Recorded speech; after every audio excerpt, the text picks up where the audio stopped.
শুক্রবার থেকে সামনে শুক্রবার থেকে, গত শুক্রবার থেকে দিল্লিতে যারা যারা আছো সবাই ভিডিওটা বেশি করে শেয়ার করো বন্ধুরা। দেখা গেল তোমাদের শেয়ারের ফলে লোকটাকে পেয়ে গেলাম। বন্ধুরা চলে এসেছি আরও একটা জায়গায় হারানো সংবাদ নিয়ে। বেশ কয়েকদিন ধরে একজনকে খুঁজে পাওয়া যাচ্ছে না। তো এসছি আনারুল হকের বাড়িতে। এটা হচ্ছে বুধিয়া বাবুপুর, মালদা ডিস্ট্রিক্ট, আর ইংলিশ বাজার থানা। তা আমি এখানে যে এসছি, এখানে আসার একটাই কারণ, ইনার স্বামীকে খুঁজে পাওয়া যাচ্ছে না। বাইরে যাচ্ছিল, বাইরে মানে যেতে যেতে যাচ্ছিল সুরাটে, হ্যাঁ, আর যেতে যেতে রাস্তাতে কি হয়েছে না হয়েছে, শরীর কোনো অসুস্থ হয় দিল্লিতে, যেটা আমি শুনতে পেলাম। তারপর থেকে তাকে খুঁজে পাওয়া যাচ্ছে না। আর আমি সাইডে ফটো লাগিয়ে দিচ্ছি, তোমরা দেখতে পাবে। আর যদি কেউ যে কোনো জায়গাতে দেখতে পাও না কেন, অবশ্যই কন্ট্যাক্ট করবে। আমি কন্ট্যাক্ট নাম্বারও দিয়ে দেবো একটা। কীভাবে কী হয়েছিল সব কিছু জানবো এই ভাইয়ের কাছে। ভাই আছে, কী হয়েছিল? গত পরশু দিন কথা হয় আমার সাথে। দিল্লির গুজরাটের সুরাট যাচ্ছিল। আচ্ছা। যেতে যেতে পুরানা দিল্লি স্টেশনে শরীরটা অসুস্থ হয়ে যায়। তারপরে অসুস্থ হওয়ার পর নিজে ডিসিশন নেয় যে আমি বাড়ি চলে যাব। আচ্ছা, মানে ঘুরে বাড়ি চলে হ্যাঁ, আসবে। কিন্তু তার রাস্তায় যেতে বাড়ি বাড়ি আসার মতো শরীরটা ছিল না। আচ্ছা। তাও সে মানে বাড়ি আসার জন্য জিদ ধরে নেয়। এবং কিছুক্ষণ পর আবার আমার সাথে কথা হয়। মানে সকালকার ঘটনা এটা, আবার বিকালে পরশু দিন কথা হয়। তো সেখানকার লোক নাকি তার কাছ থেকে মোবাইলটা নিয়েছিল। তারা বলল মোবাইল ছেড়ে যাচ্ছে। আবার বাড়ি চলে আসবে, জিদ একটা। হ্যাঁ, এবার তারপরে থেকে মোবাইলটা সুইচ অফ হয়ে যায়।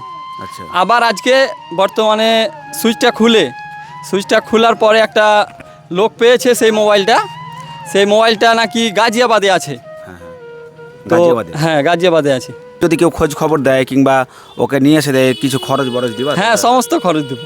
জিনিস মাথায় রাখতে হবে, যদি কেউ দেখতে পায় তাহলে কিন্তু আগে ভিডিও কল করে দেখাতে হবে। হ্যাঁ। এক নম্বর ভিডিও কল করে দেখাতে হবে, না হলে ভিডিও ফুটেজ পাঠাতে হবে। যদি ম্যাচ করে তাহলে তাকে খরচ দেওয়া যাবে। এরকম না বললে হবে না যে ভাই তাকে পেয়ে গেছি, সে অসুস্থ আছে, এরকম করে কিন্তু অনেক জায়গায় চিটিংবাজি করে। হ্যাঁ, তো তোমাদেরকে বলবো তোমরা আগে ভালো করে ভিডিও কলে কথা বলবা, দেখবা, তারপরে ওর সাথে কন্ট্যাক্ট করবা, ঠিক আছে? ওকে একটা পুরস্কৃত করবো আগে। ফ্যামিলি কতটা কান্না করছে, আর ওর ফ্যামিলি থেকে যখন কেউ হারায় তখন সেই জানে। আর স্ত্রী এখানে যে কান্না করছে, অবশ্যই কদিন ধরে খুঁজে পাচ্ছে না? শুক্রবার থেকে, সামনে শুক্রবার থেকে, গত শুক্রবার থেকে। আজকে হচ্ছে রবিবার, মানে এই শুক্রবার থেকে কোনো খোঁজ খবর নেই। অসুস্থও ছিল, এখন কি হলো না হলো কি করে বলবে বলো? বিশেষ করে দিল্লিতে আছো, আমাদের ওয়েস্ট বেঙ্গলের মানে মালদা ডিস্ট্রিক্টের হোক, চাই যে কোনো জায়গার হোক, দিল্লিতে যারা যারা আছো সবাই ভিডিওটা বেশি করে শেয়ার করো বন্ধুরা। তোমাদের একটা শেয়ারের ফলে তোমরা প্রচুর হারে শেয়ার করো, আর যে কোনো ভিডিও থেকে আমি তোমাদের কাছে প্রচুর হেল্প পাই। তোমরা শেয়ার করো। দেখা গেল তোমাদের শেয়ারের ফলেই লোকটাকে পেয়ে গেলাম। হ্যাঁ, সে যেরকম হালাতে থাকে। কাজে যাচ্ছিল, টাওয়ারের কাজে যাচ্ছিল। টাওয়ারের কাজে? তো ও বাড়ি থেকে যেতে যেতে শরীর অসুস্থ নাকি? বাড়ি থেকে যেতে লাস্ট কখন কথা হয় ফোনে?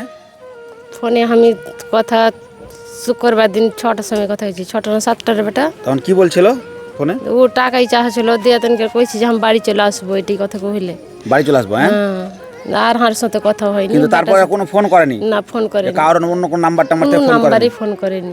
বুঝতে পারছো বন্ধুরা, মানে একবারই কলে কথা হয়েছে, তারপর থেকে কোনো খোঁজ খবর নাই। আমি আবারও স্ক্রিনে তোমাদের সামনে ফটোটা লাগিয়ে দিচ্ছি, তোমরা বেশি বেশি করে শেয়ার করো। দেখো, বুঝতে পারছো যে এরকম কি দুঃখজনক ঘটনা। আর এই সাইডে একটা মাসি আছে। আপনার কে হয় যে হারিয়েছে? ভাই হয়, মামাই তো ভাই হয়। মামা, আপনাদের সাথে কোনো কথা হয়নি তাও? না, না, আমাদের সাথে কথা হয় না। আমাদের ফোন করি, বাইরে থাকলে ফোন করে, এখন কিছু যোগাযোগ নেই। মানে এখন যে হারিয়ে আছে তো কোনো খোঁজ খবর না, আমার মেয়ে ফোন লাগাচ্ছে তো ফোন ধরছে না তো। আপনাদের এই গ্রামটার নাম কি? বাবুপুর। বাবুপুর, জি। আচ্ছা, এটা হচ্ছে বুধিয়া বাবুপুর বন্ধুরা। তো সবাই বেশি বেশি করে ভিডিওটা শেয়ার করো, যারা বিশেষ করে বাইরে আছো, দিল্লি মুম্বাই সাইডে যারা আছো, উড়িষ্যা সাইডে যারা আছো, মানে যেই দিক দিয়ে রুটগুলো চলে, বেশি করে ভিডিওটা শেয়ার করো, যাতে করে সেই এই আনারুল হক ভাইকে পাওয়া যায়। আর মোবাইল নাম্বার আমি দিব, যদি কেউ কোনো মেসেজ জানতে পারো তাহলে কল করে জানাবে, বিনা কারণে কেউ কল করবে না।